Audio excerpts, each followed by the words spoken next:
আজ 4 তারিখ মঙ্গলবার। জানাবো আজকের বাছাই করা 25টি তাজা খবর। শুরুতেই সংবাদ শিরোনাম। অভিষেকের বিদেশ যাত্রার আর্জি হাইকোর্টে ফেরত পাঠালো শীর্ষ আদালত। দ্রুত শুনানির অনুরোধ জানালো প্রধান বিচারপতির বেঞ্চ। মহিলা কুস্তিগিরীদের নির্যাতনের মামলায় খালাস ব্রিজভূষণ। প্রাক্তন কুস্তিকর্তার বিরুদ্ধে বিনে সাক্ষীদের অভিযোগ ধোপে টিকল না। মুখ্যমন্ত্রীর গতিবিধির খোঁজ দিলেই মিলবে অস্ত্র। হামিমকে এমনই শর্ত দিয়েছিল পাক হ্যান্ডেলার। পশ্চিমবঙ্গের রাজনৈতিক অস্থিরতা, সরকারের বড় বড় সিদ্ধান্তে বিরোধী শিবিরেও তোলপাড়। রাজ্যে পিএসসির নতুন চেয়ারম্যান অবসরপ্রাপ্ত আইএএস অনিল বর্মা। বিজ্ঞপ্তি জারি নবান্ন। মর্মান্তিক, গাজা ইসরায়েলের হামলায় নিহত অন্তঃসত্ত্বা, গর্ভ থেকে ছিটকে পড়ল ভ্রূণ। ভারত সীমান্তে 250টি চীনা হাউইটজার মোতায়েন, পাকিস্তানের যুদ্ধের প্রস্তুতি। পরপর 7টা বাইকে ধাক্কা মেরে সোজা পথচারীকে পিষে দিল গাড়ি। 17 বছরের নাবালকের বেপরোয়া গাড়ি চালানোয় বলি এক, গুরুতর আহত আরও এক। ইরানে যুদ্ধের বলি 2500-এর বেশি শিশু। ভয়ঙ্কর রিপোর্ট প্রকাশ রাষ্ট্রসংঘের। লোকসভার বড় ধাক্কা ইমিনেন্ট, তৃণমূলের অন্তরের সাংসদদের শিবির বদল নিয়ে শোরগোল। মাঝ আকাশে ভয়াবহ দুর্ঘটনা, মুখোমুখি সংঘর্ষে 2 হেলিকপ্টার, আগুন গ্রাসে শেষ প্রাণ। সিংহ গর্জন করে আর কুকুর, ককরোচদের কটাক্ষে আশুতোষের নিশানায় কঙ্গনা। রাজ্যের দুর্নীতি দমন শাখায় 3 আইপিএসকে পাঠালো শুভেন্দুর সরকার। সকলেই ছিলেন গোয়েন্দা বিভাগে। অন্নপূর্ণা যোজনা নিয়ে তোলপাড় ফেলা খবর, জটিলতা মিটছে এই সপ্তাহে। দুরন্ত তৎপরতা সরকারে। পড়াশোনার খরচে কোনো বেনামি টাকা নেই, বোস্টন বিশ্ববিদ্যালয়ের স্কলারশিপ লেটার প্রকাশে এনে মুখ খুললেন অভিজিৎ দীপকে। বাড়ি পিছু বার্ষিক কর সোজা 1200 টাকা। পঞ্চায়েতের আয় বাড়াতে রাজ্য সরকারের বড় পদক্ষেপে পকেট ফাঁক মধ্যবিত্তের। গ্লাসগো রিং থেকে ম্যাচ, সর্বত্র নারী জাগরণ। ভারতের জেতা 13টি সোনার 8টি ছিনিয়ে আনলো মেয়েরা। পুজোর মাসে ঢুকবে ডবল টাকা, অতিরিক্ত 20% মহার্ঘ ভাতা দেবে রাজ্য সরকার, ঘোষণা শুভেন্দুর। ওকে বাঁচাতে পুরো সিস্টেম ছাপিয়েছিল, আদালতের রায় হতাশ ভিনেশ ফোগাট। বাকিপুরে জেনজের বদলাপুর, 35 বছরের গেরুয়া দুর্গ পুরো ধসিয়ে দিলেন পিকে। ভোটের বড় খবর। বাংলায় পরপর অ্যালার্ট, বড় বিপদের আশঙ্কা। অতি ভারী বৃষ্টি ভাসাবে কোন কোন জেলা। ছাত্র আন্দোলন আমাদের বোকা বানিয়েছিল, ককরোচদের আন্দোলনে কি বাংলাদেশের ছায়া দেখছেন তসলিমা? কাফ সিরাপ উদ্ধারের তল্লাশিতে গিয়ে পুলিশ যা পেল, চোখ কপালে। মাঝরাতে গাড়ি থামিয়ে পালানোর ছক, পুলিশের রাইফেল কেড়ে হামলা, এনকাউন্টারে নিহত ঝাড়খণ্ডের কুখ্যাত গ্যাংস্টার। যুক্তরাষ্ট্রে উচ্চশিক্ষার বিপুল খরচ মেটাতে কোনো গোপন ফান্ড বা বেনামি কালো টাকা নয়, বরং বোস্টন বিশ্ববিদ্যালয়ের স্কলারশিপ এবং ব্যাংক এডুকেশন লোনেই ভরসা ছিল। পরিবারের আর্থিক লেনদেন ও সম্পত্তির উৎস নিয়ে সম্প্রতি ওঠা যাবতীয় অভিযোগের জবাবে প্রকাশ্যে নিজের অবস্থান স্পষ্ট করলেন ককরোচ জনতা পার্টির প্রতিষ্ঠাতা অভিজিৎ দীপকে। সম্প্রতি সুরাতের এক তথ্য অধিকার কর্মী অভিজিতের বাবার আয়ের সঙ্গে তার বিদেশে পড়াশোনার খরচের অসামঞ্জস্য তুলে ধরে উচ্চ পর্যায়ের তদন্তের দাবি জানান। আর সেই বিতর্কের ঠিক একদিন পরে একটি সাক্ষাৎকারে নিজের মূল স্কলারশিপ লেটার সর্বসমক্ষে এনে সমালোচকদের মোক্ষম জবাব দিলেন অভিজিৎ। ঠিক কি নিয়ে শুরু হয়েছিল বিতর্ক? গত 1 আগস্ট অমিত তিওয়ারি নামের এক তথ্য অধিকার কর্মী মহারাষ্ট্র সরকার সহ একাধিক সরকারি দফতরে একটি অভিযোগ দায়ের করেন। সেই অভিযোগে সিজেপি প্রতিষ্ঠাতা অভিজিতের বাবা ভগবান রাও দীপকে, যিনি মহারাষ্ট্র শিল্প উন্নয়ন নিগম বা এমআইডিসির একজন প্রাক্তন জুনিয়র ইঞ্জিনিয়ার ছিলেন, তার সম্পত্তির এবং আয়ের উৎস নিয়ে তদন্তের দাবি তোলেন। আরটিআই কর্মীর মূল প্রশ্ন ছিল, একজন সরকারি কর্মচারী যার মাসিক বেতন ছিল মাত্র 60 থেকে 70 হাজার টাকার মধ্যে, তিনি কিভাবে নিজের সন্তানকে মার্কিন মুলুকে পাঠিয়ে পড়াশোনা করানোর মতো বিপুল খরচ বহন করলেন? এই সমস্ত অভিযোগ ও গুঞ্জন সম্পূর্ণ খারিজ করে দিয়ে অভিজিৎ পরিষ্কার জানান যে তার আমেরিকা যাওয়ার এবং পড়াশোনার সিংহভাগ খরচই এসেছিল বোস্টন বিশ্ববিদ্যালয়ের স্কলারশিপ থেকে। গ্রীষ্মে ভয়াবহ দাবানলের মধ্যেই ঘটল মর্মান্তিক দুর্ঘটনা। রাজধানী এথেন্সের পশ্চিম এলাকায় দাবানল নিয়ন্ত্রণে কাজ করার সময় মাঝ আকাশের সংঘর্ষ হয় দুটি হেলিকপ্টারের। দুর্ঘটনায় এক হেলিকপ্টারের 2 ক্রু সদস্যের মৃত্যু হয়েছে বলে গ্রিসের দমকল কর্তৃপক্ষ জানিয়েছে। প্রাথমিক তথ্য অনুযায়ী দুটি বেল মডেলের হেলিকপ্টার আগুন নেভানোর কাজে জল দিচ্ছিল আকাশ থেকে। সেই সময় আকাশে একে অপরের খুব কাছে চলে আসায় সংঘর্ষ ঘটে। সংঘর্ষের পর একটি হেলিকপ্টার ভেঙে মাটিতে আছড়ে পড়ে এবং আগুন ধরে যায়।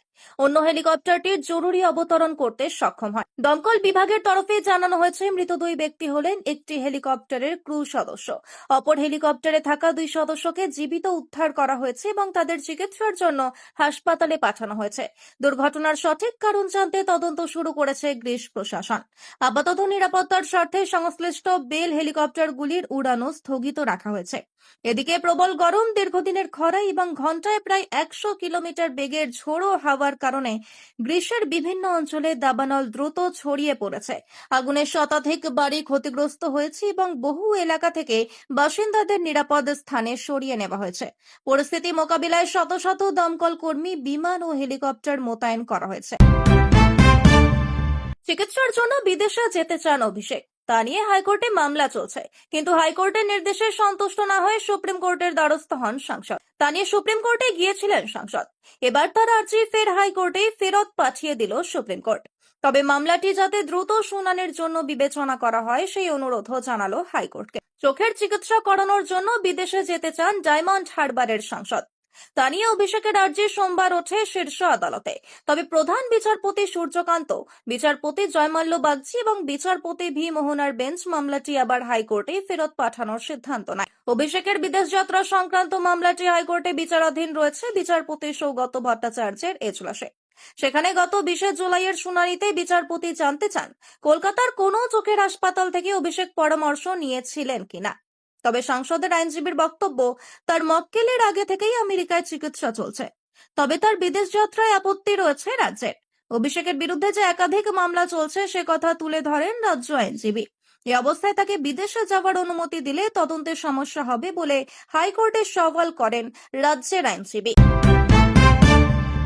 বাংলাদেশ, নেপালের পর ভারতও দেখল ছাত্র আন্দোলন। তবে পড়শি 2 দেশের মতো এখানে সরকারের পতন হয়নি, বরং সরকার ছাত্রদের দাবি শুনেছে, পূরণ করেছে আন্দোলনকারীদের দাবি। ভারতের এই ছাত্র আন্দোলন দেখে কি বললেন তসলিমা নাসরিন। 2024 সালের 5ই আগস্ট গোটা বিশ্ব দেখেছিল বাংলাদেশের ছাত্র গণ আন্দোলন। এই আন্দোলনের মুখেই পতন হয়েছিল আওয়ামী লীগ সরকারে। দেশ ছেড়ে পালাতে বাধ্য হয়েছিলেন তৎকালীন প্রধানমন্ত্রী শেখ হাসিনা। এরপরে নেপালেও আন্দোলন হয়, সেখানেও সরকারের পতন হয়েছে।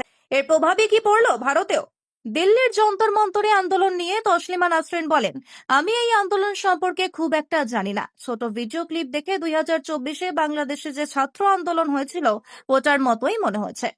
আমরা ভেবেছিলাম ছাত্ররা এসেছে, ওরা কোটা চায় না। শেখ হাসিনা যা বলেছিলেন তা উনি সংশোধন করে নিয়েছিলেন। শেষ পর্যন্ত সরকার পতন হয়েছে। আমরা দেখেছি এবং প্রমাণ পেয়েছি যে এই আন্দোলনের পিছনে জিহাদিরা ছিল, জিহাদিরাই করেছে। পরিণতিটা ভালো হয়নি। সেই জন্য আমি বলেছি যে ছাত্ররা যে জমায়েত করলেই বা আন্দোলন করলেই তার পরিণতি যে সবসময় ভালো হবে তা নয়। হাসিনা সরকারের পতনের পর 2 পড়শি দেশের সম্পর্কে অবনতি হয়েছিল। আবার তারেক রহমানের সরকারের আমলে সেই সম্পর্ক কিছুটা হলেও শোধরাচ্ছে। ভারত বাংলাদেশের সম্পর্ক নিয়ে লেখিকা বলেন, বাংলাদেশ ও ভারত সম্পর্কে ভবিষ্যতে কি হবে তা রাজনীতিকরাই বলতে পারবে।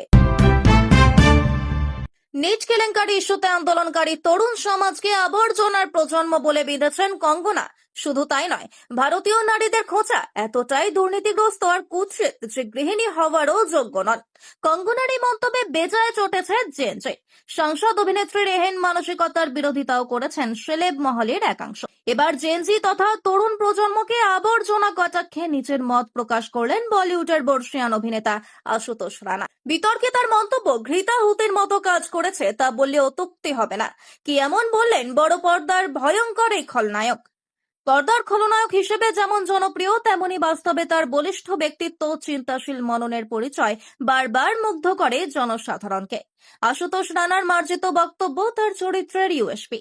সম্প্রতি বিমানবন্দর থেকে বাইরে আসার সময় সেলেব পাপরাজ্জিদের মুখোমুখি হন অভিনেতা। কঙ্গনার বিতর্কিত মন্তব্য প্রসঙ্গে জানতে চাইলে তার জবাবে স্পষ্ট বার্তা, জনসমক্ষে কথা বলার সময় একজন সেলিব্রিটির ভাষা ব্যবহারে সতর্ক হওয়া উচিত।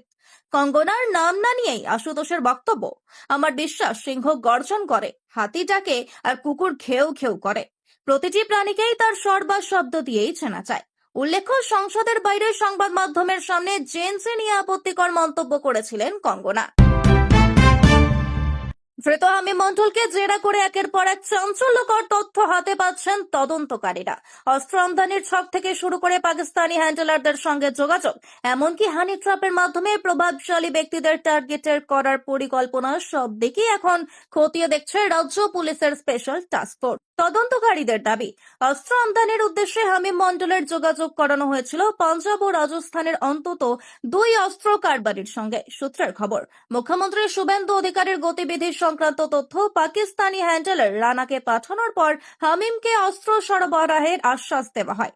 এরপর আইএসআই ঘনিষ্ঠ হামিদ নামে এক ব্যক্তি এক্স এর মাধ্যমে হামিমের সঙ্গে যোগাযোগ করে। ইতিমধ্যেই ওই 2 অস্ত্র কারবারির খোঁজে তল্লাশি শুরু করেছে এসটিএফ। তদন্তে আরো উঠে এসেছে, বাংলায় হানি ট্র্যাপ চালানোর জন্য মহিলা গ্যাং তৈরির ছক কষেছিল জঙ্গি চক্র। গোয়েন্দাদের দাবি, সামাজিক মাধ্যমে সুন্দরী উঠতেই মডেলদের টার্গেট করা হচ্ছিল। রাজ্যের অন্তত 6 জন মন্ত্রী ও তাদের পরিবারের সদস্যদের ফাঁদে ফেলার পরিকল্পনা ছিল বলেও তদন্তকারীদের অনুমান। সূত্রের খবর, মডেলিং ও অভিনয়ের সুযোগের প্রলোভন দেখিয়ে ঝাড়খণ্ডের সাহেবগঞ্জের বাসিন্দা অর্পিতা সরকারকে দলে টানে হামিম। হানি ট্র্যাপে যুক্ত হলে মোটা অঙ্কের টাকা অর্থ উপার্জনের আশ্বাসও দেওয়া হয়েছিল তাকে। তদন্তকারীদের দাবি, পাকিস্তান থেকেই সামাজিক মাধ্যমের মাধ্যমে অর্পিতাকে প্রশিক্ষণ দেওয়া হয়।